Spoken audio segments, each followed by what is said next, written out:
Oke teman-teman, selamat datang lagi di channel review elektronik terlengkap, terupdate, dan terheboh hanya di Arta Bali TV. Jadi untuk di video kali ini teman-teman ya, kita akan membuat video rekomendasi ya untuk dua TV 43 inch yang sudah support Smart dan Android TV dengan range harga di bawah 4 jutaan. Dan seperti biasa di sini kita akan sedikit mereview dari segi kualitas, build quality, fitur apa saja yang ada di masing-masing TV yang akan kita rekomendasikan, dan terakhir nanti kita akan spill untuk harga dari TV-TV ini. Tapi sebelum video dimulai, jangan lupa untuk kalian terus dukung channel saya dengan cara klik like, subscribe, dan di-share hanya di channel review terlengkap, terupdate, dan terheboh Arta Bali TV. Tanpa basa-basi lagi, kita langsung saja ke penjelasan yang pertama. Oke, untuk yang pertama di sini ada TV dari Koka ya, berukuran 43 inch dengan tipe 43S7G. Jadi ini merupakan brand terlaris ya di online sekarang ya, untuk TV yang sudah support Android. Jadi TV ini juga udah support Android dengan resolusi Full HD ya. Kita bisa lihat nih dia tampilan layarnya, dia sudah full frameless. Jadi tidak ada frame lagi yang menonjol di bagian sisi TV-nya, baik dari sisi atas, sisi kiri, dan sisi kanannya. Di sini kita bisa lihat ya, ini dia kecerahan warnanya. Walaupun resolusinya hanya Full HD, kita bisa lihat untuk kecerahan warnanya sangat oke. Dan kita bisa lihat untuk panelnya, dia sudah menggunakan hard panel dilengkapi dengan tampilan kaki yang masih menggunakan plastik tapi cukup solid ya bahannya dan tebal. Kita bisa lihat itu dia frame berwarna silver dan kaki ini juga sama berwarna silver ya. Di bagian tengahnya dia ada tombol manual untuk on off TV ya, ada label Koka-nya juga. Ini dia tampilannya. Kita bisa lihat tuh di bagian bawahnya ya, untuk tombol powernya. Ya, tampilan layarnya juga sangat oke ya. Saya sangat senang banget review Koka ini. Di sini kita bisa lihat ini dia real warnanya ya. Kalian bisa nilai sendiri untuk warnanya. Sangat oke ya. Itu dia. Nah, di belakangnya sekarang kita review juga ya. Kita bisa lihat nih dia tampilan belakangnya untuk bagian TV Koka S7G ini. Di sini untuk bahannya sendiri, untuk penutup mesin dia sudah menggunakan full metal, tapi penutup mesinnya dia masih menggunakan plastik, dan terdapat ventilasi ya di bagian penutup mesinnya untuk TV agar tidak gampang overheat ya. Jadi itu merupakan sirkulasi udara untuk mesin TV. Untuk kabel powernya sendiri dia sudah menggunakan plug and play, jadi dia bisa dicabut dan dipasang ya, ketika rusak pun sangat mudah untuk diganti. Itu dia ya. Dan itu dia untuk mounting bracket juga udah ada, bisa kalian tempel di tembok juga untuk TV ini teman-teman ya. Ini kita bisa lihat ada 4 lubang di sini untuk lubang skrupnya atau lubang bautnya ya. Dan di sini juga ada penjelasan mengenai listrik TV ini, kurang lebih dia di 74 watt ya dengan tipe S7G. 43S7G lah namanya ya. Kita support Dolby Audio juga. Jadi bukan Dolby Atmos ya, Dolby Audio. Oke, kita bisa lihat untuk buatannya, dia buatan Indonesia ya. Itu dia keterangan TV-nya. Kalian bisa nilai sendiri. Dan untuk bagian belakang, di bagian portnya kita bisa lihat di sini dia ada 2 slot untuk USB. Kita bisa lihat ya.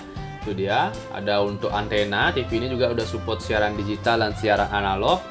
Dan bisa kalian lihat sendiri di sini juga ada optical. Nah, untuk audio ya, ada HDMI juga 2. Di sini juga ada kabel RCA. Di bagian bawahnya warna kuning, putih, dan merah. Kita bisa lihat ya. Itu dia.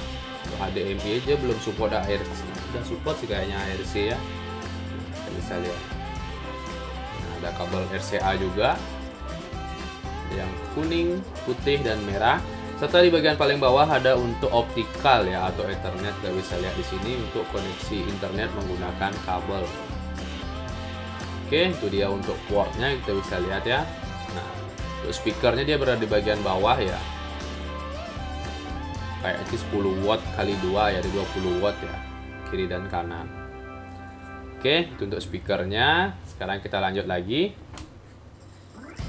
Oke, sekarang kita masuk ke tampilan menu Androidnya teman-teman ya. Di sini kita bisa lihat sudah banyak aplikasi yang terinstall di sini, seperti ada Netflix, Prime Video, dan lain-lain ya. Kita bisa lihat ini dia tampilan Android. Nah, ada Prime Video, ada TV, Daily Play, YouTube, Google Play Music, dan Google Play Store ya. Jadi kalian bisa mendownload aplikasi juga di Google Play Store ini. Dan di sini ada video-video direkomendasikan dari YouTube ya, ada dari Prime Video juga. Dan untuk bagian atas di input kita bisa lihat. Nanti kita ginilah tunjukkan, ini dia inputnya, ada antena, ada kabel, analog TV, composite, HDMI 1, HDMI 2, beranda TV Android. Untuk bagian settingan di sini kita bisa lihat sama ya dengan umumnya Android ya. Android TV settingannya semua hampir sama. Kita cek sekarang preferensi perangkatnya, apakah dia sudah menggunakan Android versi terbaru. Ya, dia sudah menggunakan versi Android terbaru, yaitu Android 11 ya. Kita bisa lihat di sini. Karena untuk 15 belum ada ya, belum masuk ke TV-TV ya. Di sini kita bisa lihat untuk penyimpanannya yang tersisa itu kisaran 4,3 GB. Dan untuk output input eksternalnya atau flash disk ada 31 GB ya yang tersisa. Oke, itu untuk penyimpanan dan tampilan TV-nya. Kita kembali sekarang ke layar ininya, apa namanya lagi nih. Nah, ini banyak-banyak settingan lagi ya, kita bisa lihat lumayan banyak. Penghemat energi pun juga udah ada semua. Chromecast built-in untuk screen mirroring pun juga udah ready ya, jadi kalian bisa menampilkan layar HP ke TV secara langsung. Oke, itu dia untuk rekomendasi yang pertama dari Koka dengan tipe S7G. Dan terakhir untuk harganya juga saya spill teman-teman ya. Jadi untuk harga TV dari Koka dengan tipe 43 S7G ini di kisaran harga 3.600.000 teman-teman ya. Saya ulang lagi, dengan harga 3.600.000 brand dari Koka dengan tipe 43 S7G. Oke, sekarang kita lanjut untuk rekomendasi yang kedua. Oke, jadi kita lanjut masuk ke rekomendasi yang kedua teman-teman ya. Jadi di sini ada LED TV 43 inch juga dari LG ya, yang sudah smart dengan tipe 43 LM5750. Di sini kita bisa lihat inilah tampilan TV-nya ya, dengan resolusi layar yang sama-sama Full HD seperti Koka yang tadi. Dan untuk ininya layarnya dia sudah kita bisa lihat ya, ini dia tampilan menunya yang kita gunakan. Tampilan layarnya sendiri kurang lebih seperti ini, masih terdapat frame ya di bagian CCTV-nya.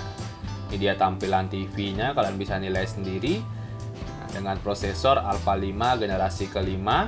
Dan untuk kualitas layarnya sendiri di sini kita bisa lihat ya, dia masih terdapat frame. Layarnya sudah hard panel teman-teman ya. Kita bisa lihat, dan masih terdapat frame di bagian CCTV-nya ya. Kalian bisa nilai sendiri. Ini dia tampilan pinggiran TV-nya ketika kita lihat dari samping, beda dengan Koka yang tadi yang sudah full frame ya.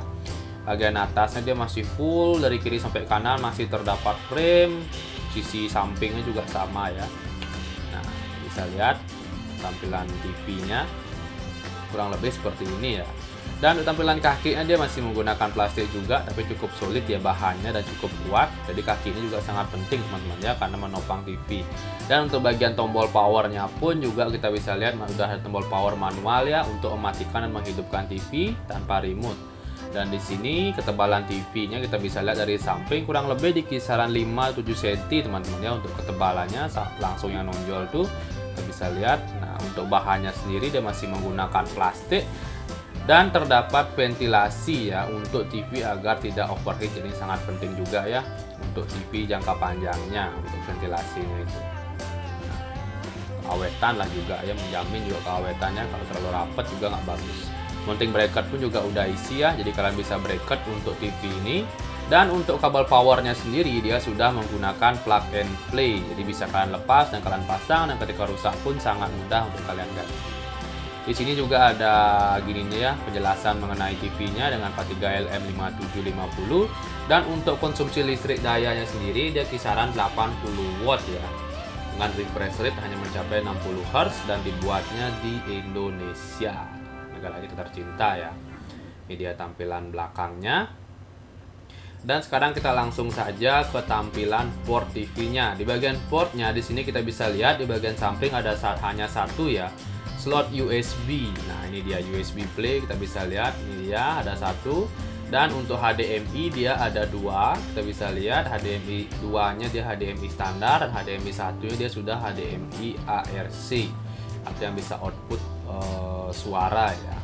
Di sini juga ada untuk kabel antena ya, baik siaran digital dan analog juga udah support, jadi kalian tidak perlu membelikan setup box lagi. Dan di sini juga ada kabel untuk optikal, tentunya untuk audio, untuk LAN juga udah ada. Untuk output audio pun juga udah ada, atau earphone. Ini juga kabel RCA pun juga masih ada audio, video dan lain-lain. Kita bisa lihat ya, kurang lebih ada 5 colokan lagi di bagian belakang ini. Ada kuning, biru, merah dan putih ya. Itu dia warna-warna. Oke, itu untuk inputnya. Sekarang kita lanjut untuk tampilan menu TV-nya teman-teman ya. Oke, untuk sekarang kita lanjut ke tampilan menu WebOS-nya teman-teman ya. Di sini kita bisa lihat ini dia tampilan WebOS-nya. Ini masih tampilan lama teman-teman ya. Sedangkan tampilan baru dia menutupi layar. Sekarang untuk di seri 43LM5750 ini dia tidak menutupi layar untuk di aplikasinya. Di sini kita bisa lihat ada aplikasi yang lumayan banyak, ada Netflix, YouTube, HBO Go, video.com, dan masih banyak aplikasi-aplikasi lainnya di sini ya. Browser pun juga udah ada. Untuk ini galerinya ya, kita bisa lihat ada musik juga, LG Content dan Disney Plus Hotstar. Di sini lumayan banyak juga aplikasinya dan tampilannya juga oke karena tidak menutup layar teman-teman ya. Sedangkan seri sekarang saya rasa sih mengikuti tampilan Android dan Google ya yang menutupi layar full di bagian menu TV. Oke, ini dia tampilannya dan kita bisa lihat ini dia. Sekarang kita masuk ke bagian settingan ya. Jadi settingannya pun juga tidak menutupi layar teman-teman ya. Di sini kita bisa lihat yang pertama itu ada mode jelas, rasio aspek, mode suara standar, keluaran suara output ya, ke speaker ya, kita bisa lihat dan bisa setting di sini. Dan untuk settingan-settingan lain ada pengatur waktu dan jaringan, semua udah ada di sini. Kita cek juga untuk semua pengaturan, tampilannya kurang lebih seperti ini, standar ya, sama ada settingan gambar, settingan suara, program, koneksi dan lain-lain. Oke, ini dia sih hanya yang saya jelaskan ya. Dan terakhir sekarang kita coba spill untuk harga dari TV ini teman-teman ya. Oke, jadi yang terakhir sekarang kita langsung aja spill untuk harga dari TV ini teman-teman ya. Jadi untuk harga dari TV LG dengan tipe 43LM5750 ini dia di kisaran harga 3.900.000 teman-teman ya. Saya ulang lagi, dia di kisaran harga 3.900.000 dengan resolusi Full HD. Tentunya juga sangat oke ya untuk kita yang memiliki budget yang ya kurang lah di bawah 4 jutaan. Ini sangat rekomendasi. Oke, jadi segitu saya sih untuk review kita kali ini dan rekomendasi ya 2 TV yang sudah di harga 4 jutaan ke bawah sesuai request viewer. Dan untuk kalian tentunya jangan lupa terus dukung channel saya teman-teman ya dengan cara klik like, subscribe dan di share hanya di channel review terlengkap, terupdate dan terheboh Arta Bali TV. Sekian dari video saya ucapkan terima kasih.